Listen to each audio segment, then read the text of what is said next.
That was a really nice start to the service. Thank you, everybody who was involved with doing that this morning. Thank you, Sam, for leading that, and the worship team, and everybody, Phil, and it was really quite a special moment. So thank you, guys. Really appreciate that. If you're just joining us online now, welcome. If you're here in the room and we haven't yet met, my name's Joel. It's really cool to be together, and today's Remembrance Sunday. And we're starting a new theme today. It's going to run for 3 weeks and called Always Remember. We're going to look at a couple of different aspects of what it means to remember. And I don't know where you were last Thursday, about 11 o'clock. I'll tell you where Beth is. Beth was at a cafe in town, and she sat there, and, you know, if you go to a coffee shop around that time of day, there's a lot of noise, isn't there? You know, there's the coffee machines, there's the tills, there's the people coming in, there's all the clatter of people coming in and out. And as it neared 11 o'clock, she got on her phone. You know, you can follow along with the BBC because they do a production every year at 11. You know, they do a service, don't they, a short moment. And so she had it on her phone, and she got it there. And as it neared closer to 11, she sat in silence and just paused as she listened to and had on her phone the commemorative service that was going on the BBC. But around, there was still lots of hubbub and bustle and, you know, chairs clattering and people talking and people on phones and coffee machines going and teaspoons, you know, ding, ding, ding, ding, as they stirred the sugar in. And she could see outside on the street, and there was people walking past in the street, and there's pushchairs here and people walking dogs and conversations and laughing and lots of stuff going on, and just people hustle and bustle because that's usually what we do on the high street. You know, we don't go to the high street for a day out and to sit there. We go to the high street because we're going to do something. So people are there and because they're doing something. You're on your way from one place to the other.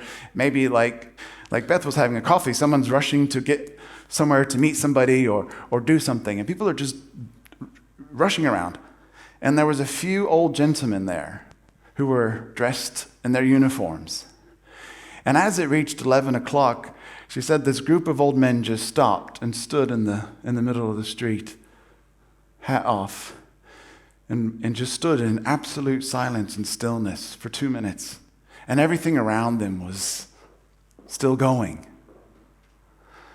And her sitting in the coffee shop, and the noise of the coffee shop, and seeing, almost like a sentinel, these group of men standing there in the midst of everything else that was going on was quite a moving, powerful moment. And lots of people missed it because they were so busy going where they had to go and doing what they had to do that they just missed it. And sometimes if we don't stop, we don't start to see things differently. And that's what we want to do this whole series, these next few weeks. We want to learn to stop so we can start to see things differently. You see, you only remember what you know. For these men, you know, they remember what they know. And it's possible that for other people, they had no concept of what was happening. They had no idea what was going to be going on at 11 o'clock that day. Maybe they missed it. That's possible. People didn't know what was happening. It's possible, isn't it? And if we don't know it, we don't learn to remember it. And we can only remember what we know. But I wonder what these men knew, because did they know friends? Did they know family members? Did they have loved ones? Did they remember what it was like to be rationed? Did they remember what it was like to live in fear? I don't know. I'm just making up now as I go along. But everybody has a story. Everyone has a story. They had a story. We have a story. We all have a story. And I wonder what their stories were. You know, you're just curious and thinking, what did they go through? But when we just rush past things, we can miss people's stories. Have you noticed that? It's a lost art conversation sometimes. And we can just miss it. And sometimes there is a beauty in being able to stop and rest and stop. And when we stop, we can start to see things differently. Taking a moment on Remembrance Day reminds us about sacrifice, doesn't it? It reminds us that someone is giving up something to help someone else. That's what real sacrifice is. Sacrifice isn't for self. Sometimes we think we've sacrificed because we got up a bit earlier, or, do you really think it's a sacrifice to get out of bed early just so you can make sure that you catch the plane to get on holiday? Well, I'm sorry, your sleep was sacrificed, but that's not really a sacrifice. You know what I mean? So sometimes we think of, sacrifice in terms of what we do for ourselves, but Remembrance Day reminds us that there's a greater sacrifice, which wasn't done for self, but was actually done for others. And it was actually done in hope, because some of these people sacrificed never knowing whether what they paid for was going to be worth it. They never knew what the result was going to be. We like to invest our time only when we know we're going to get a reward for it. I'm happy to serve if I feel better about it. I'm happy to go out of my way because of the benefit I'm going to get. If you were, in the beginning stages of a relationship, you likely did a lot of extra things that you don't do now. When most people are in the start of a relationship, they do a lot of extra things, like extra investments and extra time and extra little cards and extra little gifts and extra little bits and things. We do extra things. And somehow we forget, because you've got what you wanted now, so no, you just don't do any of those things anymore. But these people sacrificed for something that they never knew was going to return. That's a different type of sacrifice. And I'll just have to say, I'm going to sound like my parents now. We're more pampered than we like to admit, aren't we? Especially in the West, we're so pampered. We've got credit cards, we've got self-help books, we've got fast food, we've got instant rice. It's done in 30 seconds. We can get what we want when we want it. And actually, we think that sitting in a queue in a McDonald's drive-thru, when it takes us longer than what we wanted it to be, is a sacrifice. We think that is like taking of our time and messing up with my agenda. We think that this is a really big deal. Or I can't get Wi-Fi on my phone. For goodness sake, we live in a city. How in the world can there be no Wi-Fi here? What the heck is going on? I know they tease us that these are first world problems, but these are issues that our culture is facing, and we think that they're big deals. And Remembrance Day reminds us that these kind of things kind of aren't really big deals. We can go online. You can go online and get anything. What can't we get online nowadays? Amazon Premium, I forget what it's called. Amazon, the one that gives it to you within 1 hour. You got 24 hours as Prime. They've got the Amazon that they're trialing to give you something within 60 minutes. Not everything, of course, but some things. That's crazy. You can get groceries, you can get clothes, you can get cars, you can get equipment, you can get a bride. Anybody want to get a bride? I hear you can just get one online, you can buy one. No, you can buy anything online nowadays. It's crazy. And it's all on your terms. I pick what I want when I want it. And we can arrange for the person, because I'm not going to be in tomorrow at 10 a.m., so I can just put on my preferences, deliver it, put it behind the bin to the left side of the door. Thank you very much. It's all on our terms. We live in a culture which feeds us this way. And then if you're a parent, or if you've got young children, if you've got, children in education or whatever, and, if you as a parent don't provide everything for them in the way that you think that they want, you begin to feel like a failure. And also other school parents, if you've noticed this, the school gate thing is there's an expectation that you have to do these things in certain ways all the time. They have to dress in certain ways, behave in certain ways. They have to do all these things. And if you ever say no as a parent, God forbid, because you're such a horrible person. We don't like to struggle or suffer. Beth is a teacher. She works in education. And to sit down with a pupil and to tell them, well, really, you got this grade because you didn't put the work in, is foreign to them. Really, you're the teacher. You're supposed to help me get the A. It's not I'm the student who has to work hard and learn what it takes to get the A. You see, there's a shift in culture. And our culture is that way. And we also sometimes treat suffering as a heartache and an interruption, don't we? We sometimes look down on people who are struggling, whether we like to admit it or not. I know we do.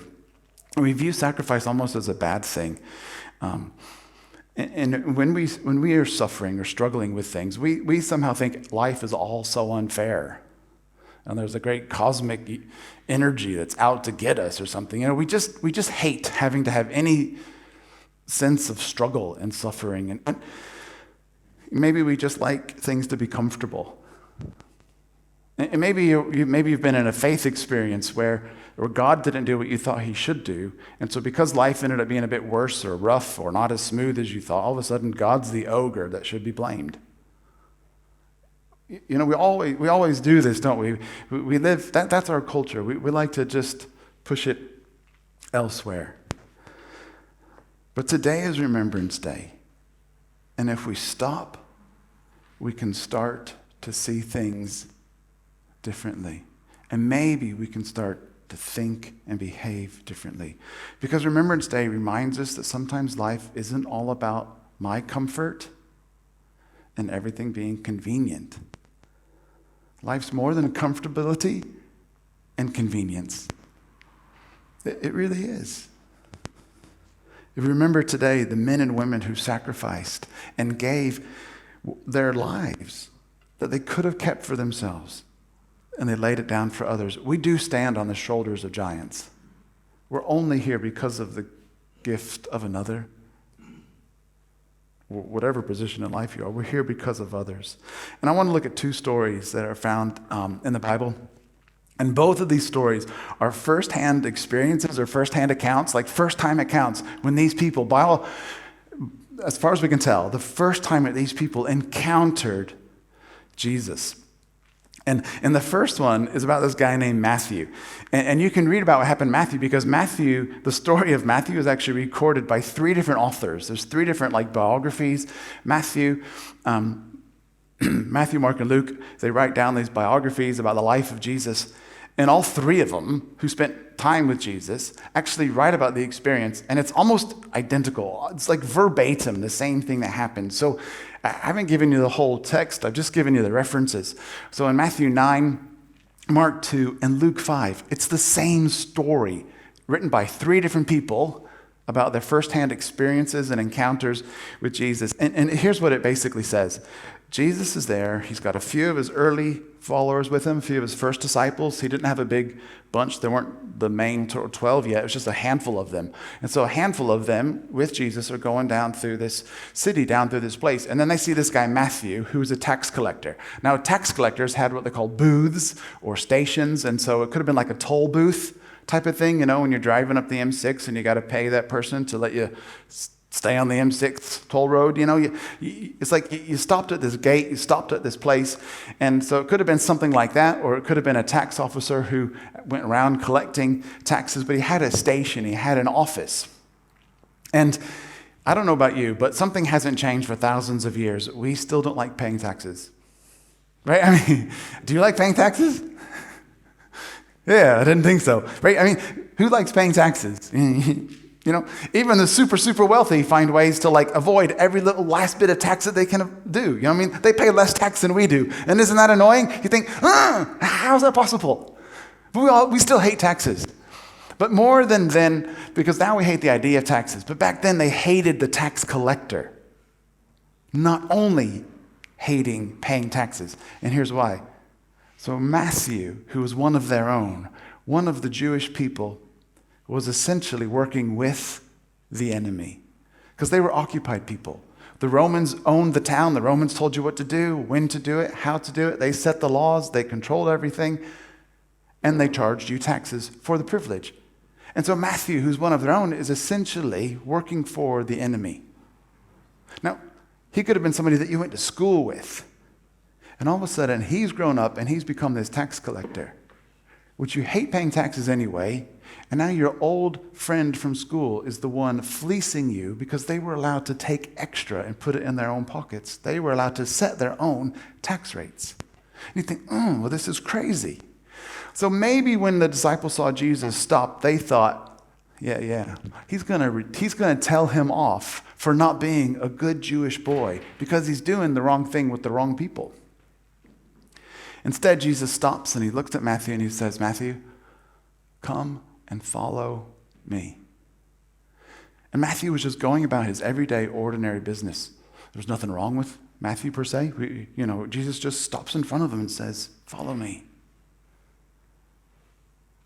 And in the midst of counting coins and all the bustle and the camels and donkeys and everything else that was going up that high street, in the middle of all that bustle, Jesus stands like a sentinel and he stops. And he says to Matthew, "Follow me." And then Matthew stops. He stops what he's doing. He stops his business and he starts to see things differently. Somebody is saying, "Follow me." And for whatever reason, Matthew left it all. He got up and he joined this ragtag band of Jesus followers. And he walked away from his affluence and his status and his position, and he began to follow Jesus. Matthew, we guess, had an okay life. Sometimes people think that following Jesus is only for those people who have problems. Like we have this gospel that is basically like, your life sucks, Jesus can make it better, come and follow him. But you tell me what was wrong with Matthew's life. Like, here's Matthew, a tax collector. He was wealthy, he had status, he had privilege, he had power. And when people in power have people that don't like them, they don't care. Right? I mean, have you ever known people like that? We see it on TV, You see the bosses up high. It doesn't matter, If you watch The Apprentice, Alan Sugar doesn't care if you don't like him. He's the boss. Okay, I'm so sorry you didn't have a good day today. You're out, fired. He's not there to win popularity contests. He's there to do his job. So Matthew would not care. Matthew is there to do his job. We have no evidence that anything was falling apart in Matthew's life from the outside. He looked like he had it all. But maybe on the inside, Matthew knew there was still something in his life that was missing. Maybe he knew that despite all of my success and achievements and power and status, there was still something missing. Maybe he just knew there was more to life than what I'm going to work every day for. Something happened. We don't know because it doesn't tell us, but we do know that Matthew stopped and he started to see things differently because he got up and he followed Jesus. It's crazy. Now, the other story's slightly more dramatic. And in the book of John, you have this story. You've probably heard of it before. It's referenced as the woman caught in adultery, as if the story's all about her. We write it, and it's like, the woman caught in adultery. Even the title tells you how there's such a big problem. And it's in John chapter 8. And it says this. It says, Jesus arrived at the temple, so he's there with his band of merry men, like Robin Hood, sorry. So Jesus arrives with his gang, and they arrive at the temple. And the crowds come to hear him teach. And the scribes and the Pharisees, scribes are people that wrote down the laws. They scribe. So they're there, and they're the law keepers, okay? These are the rule police. So the rule police and the Pharisees, the rule makers, brought a woman who'd been caught in adultery. And they made her stand in front of everybody. You just imagine the scene. Jesus is teaching. Crowds have come to listen to him teach. And then here come the rule police, and they drag this woman and push her in front of everybody and make her stand. It's so exposing. Think about the humiliation that would have been felt. And they said to him, hey, teacher, this woman was caught in adultery. In the very act, the law of Moses commands that she should now be stoned. What do you say?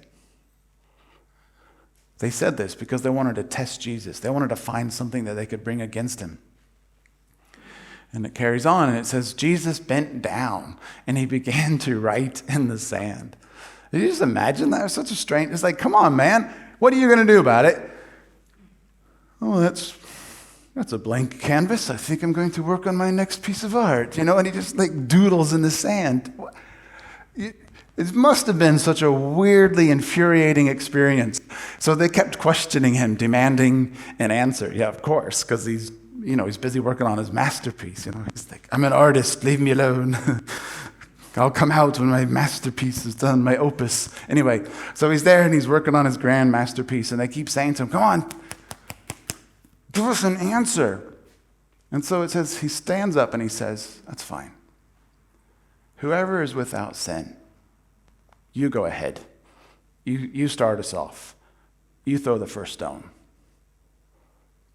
And then he goes back to his artwork. The story carries on. And when they heard this, the scribes and the Pharisees, they began to go away one by one until only Jesus was left with the woman. It doesn't mean the whole crowd left. It just means the accusers had left, right? And he looks up and he says to her, where have they all gone? Is nobody here condemning you? And she says, no one. He says, well, I'm not condemning you either. Now go on your way and stop sinning. I don't condemn you, but stop what you're doing. And he goes, sins are on the way. I mean, isn't that such a crazy story? How would you like it now if somebody just interrupted this room and they kicked open the doors and they dragged somebody in front of us and they turn us all into like judge and jury and they expose somebody and they say, this is what they've done. You'll never believe what they did. You'll never believe what they've done. And this is what the rules say and this is what it should be. You know, it's shocking, isn't it? You know, I mean, and it's a crazy, crazy story. And here's someone who's meeting Jesus for the first time. And unlike Matthew, you could probably say her life was not going very well at that point, right? Sort of the opposite of what Matthew's experience was. Her experience was a little bit more desperate. Her experiences was, I just feel totally exposed. I feel totally embarrassed. I feel like everybody's out to get me. I feel like the world is just after me. I feel like I always get it wrong. I feel like there's nothing right. She was in a totally different position than what Matthew was in. And she was in a position where it was life or death. It really was life and death for her. And sometimes, I don't know your story, but maybe you've been in a position in your life where you're in a moment and it feels like a life or death situation. You just need that glimmer of hope. You need that thing. You just need a bit more light, because if the light doesn't shine just a bit brighter, it's going to all go lights out. And you just feel those in your moments sometimes. But she's genuinely in a life or death moment, and they're like, here's what the law of Moses says. We should stone her. And Jesus says, okay, go ahead. Whoever doesn't have any sin, you start the party off. We'll all get stoned. No, just kidding. We'll all join you. And then one by one, they walk away. I don't know what she would have felt. I mean, in that moment when you think it's just going to be the end of everything, Jesus stands up like a sentinel. And he says, stop. And then you start to see things differently. Does no one condemn you? I don't either. I didn't come to condemn you. I didn't come to punish you. I didn't come to destroy you. I came to give you life. And whoever believes in me will find everlasting life. You stop and you start to see things differently. I wonder for the disciples in both experiences. So here they are, Jesus' little groupies, his little followers. So they're with him, and they see him about to address Matthew, and they think, yeah, you're going to tell Matthew off because he's a rubbish representative of the Jewish people because he's working for the Romans, and you should just tell him off and tell him to follow the rules and tell him to do things a bit differently. But Jesus doesn't treat Matthew that way. And then here we have a person who's totally exposed and totally caught. And instead of condemning, he rescues. I wonder if in those moments the disciples learned to see things differently. Those followers of Jesus, did they begin to see people differently themselves?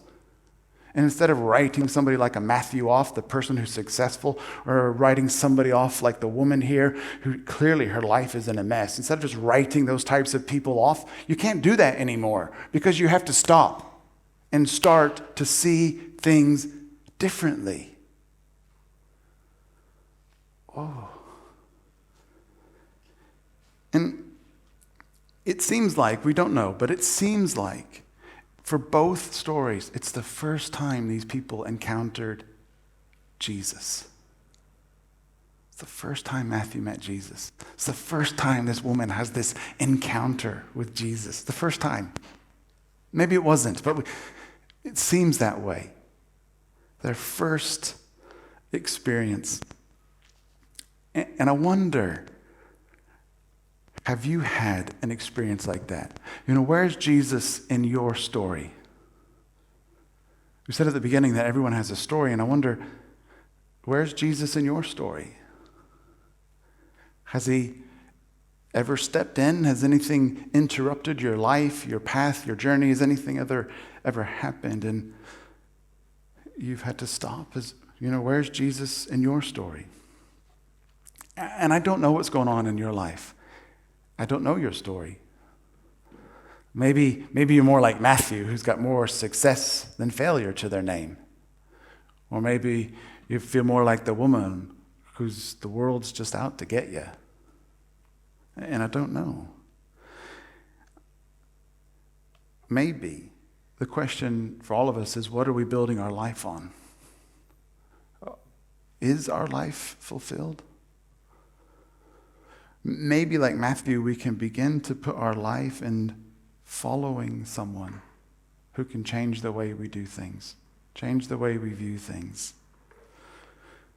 Maybe today we could start following someone else. Or maybe like that woman, you can start to see your rescuer rather than your punisher.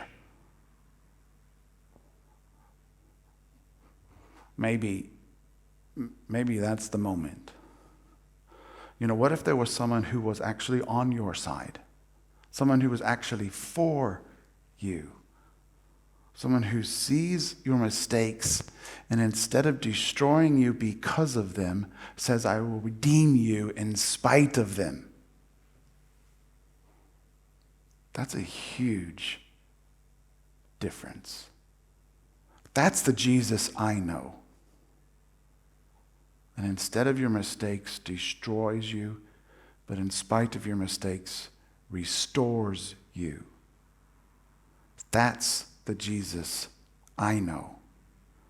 That's the Jesus that we should be presenting to others, to the world.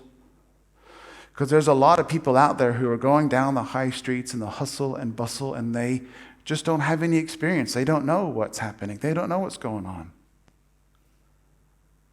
But we must be those who demonstrate differently because our lives have changed. If we have stopped and started to see things differently, then we have to live differently. Today maybe could be the day when you start to see Jesus as your Redeemer, your Restorer, your Rescuer. And no matter where we are in life, we're being challenged to stop and start to see things differently. And there's a really simple verse in the Bible, and maybe you don't have a Bible. If you don't have one and you're here with us on site, there's one at the welcome table you can take away with you. If you're watching online, there's this verse, and it's so simple. You're gonna learn it today before you leave. And there's this book called Psalms, which is like a song book, basically. So these are song lyrics. And it's this verse. It's Psalms 46, verse 10. And here's what it is. Be still and know that I am God. Be still and know that I am God. Be still and know that I am God. And so today as we close, I want today to be your invitation. I'm going to ask you to stop and start to see things differently. In just a moment, we're actually going to have another short time of silence. We're going to pause for a minute. And maybe you've already been a follower of Jesus. You've already made that decision to follow Jesus. But somehow, maybe you've got swept up in the hustle and bustle of everything. Maybe just you've gotten sucked into the mentality it's all about doing and less about being. Maybe for you, you're already a follower of Jesus. You already know that Jesus is your rescuer, but somehow you've just gotten sucked into the busyness of everything. And so maybe you need to stop and start to see things differently as well.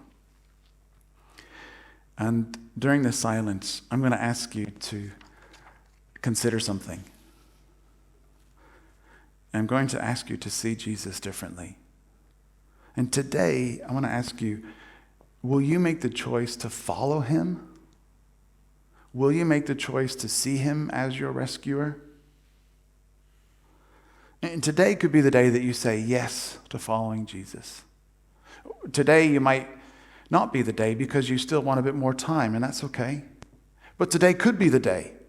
Today could be your day to say yes to following Jesus.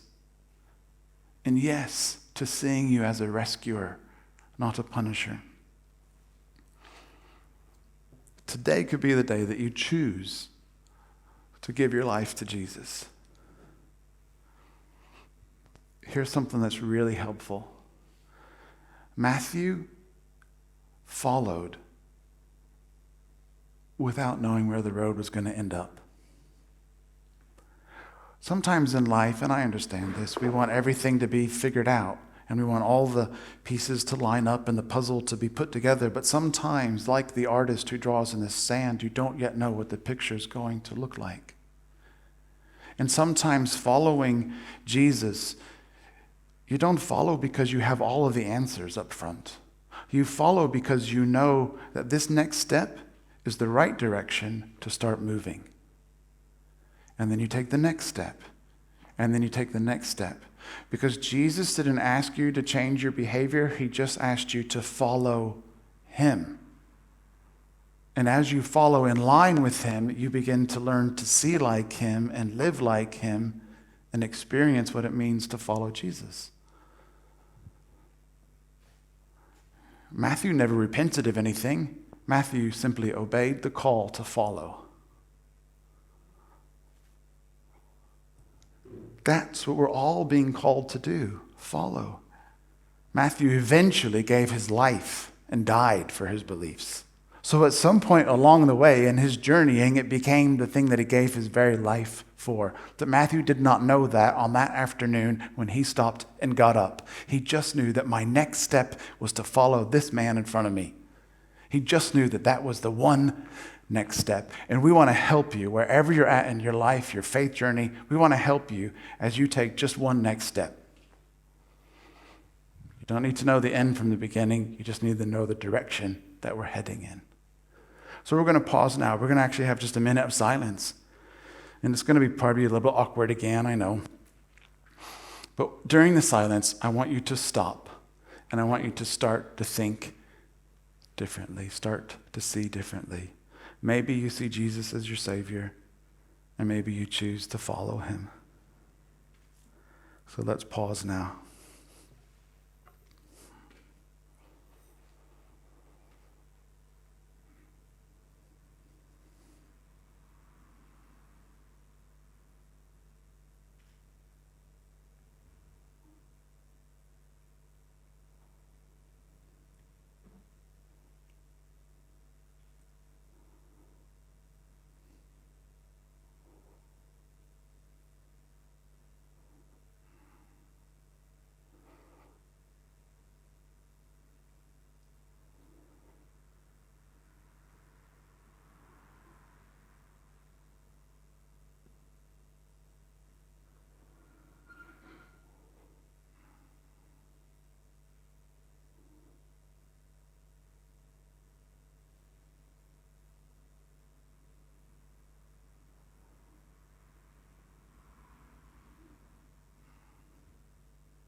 Thank you. If for you, during that moment, when you stopped, if you made the choice to say, yes, today will be the day that I choose to follow Jesus, then I'd like you to let us know. I would love to, if you want to speak to somebody, who will just be over here at the side at the end, just briefly. If you want to have a chat with anyone, then we'd love to speak to you. If today is your day when you say, yes, I made that decision to begin to see Jesus as my rescuer. If that was your decision today, then please come and let us know. We'd love to journey with you wherever you are in your walk of faith.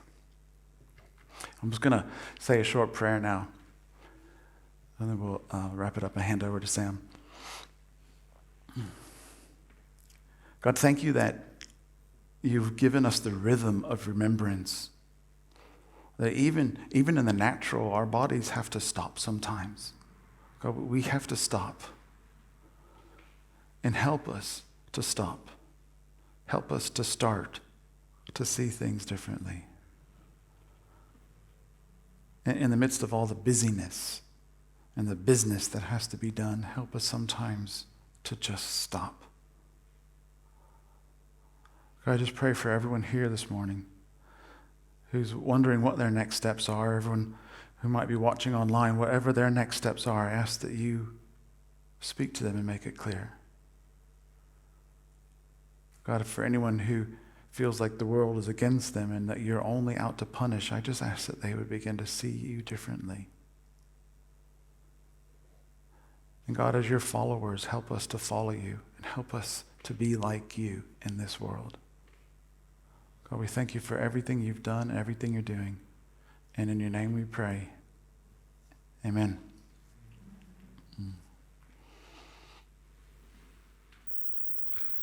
Well, thanks, Joel. As I said earlier, just hope today you'll find some moments just to pause and reflect and have those moments to remember. And just as Joel was sharing, I was really challenged again by that question of where's Jesus in your story? And sometimes part of helping to discover that is hearing other people's stories as well. And just really encourage you to participate in some way in that. And a great way to do that is being part of one of our midweek Fuse groups. A great chance to get to know people, get to hear people's stories and to share where Jesus is in your story. And just encourage you, if you're not part of one of those groups, it's so great to just have more time to spend, to hear different reflections, where people are, and to journey and support one another through life's ups and downs. So if you want more information, you can go onto our website or just ask Joel or myself. We'd love to just connect you with one of the different groups that's running at the moment. But I do hope you have a great day. And if you do have children over at Howard Hall, please go and collect them. And then just make the most of a few minutes we have just to be together if you're here with us. And we'll look forward to seeing you again next Sunday at 10:15 to continue our series of Always Remember. Thanks.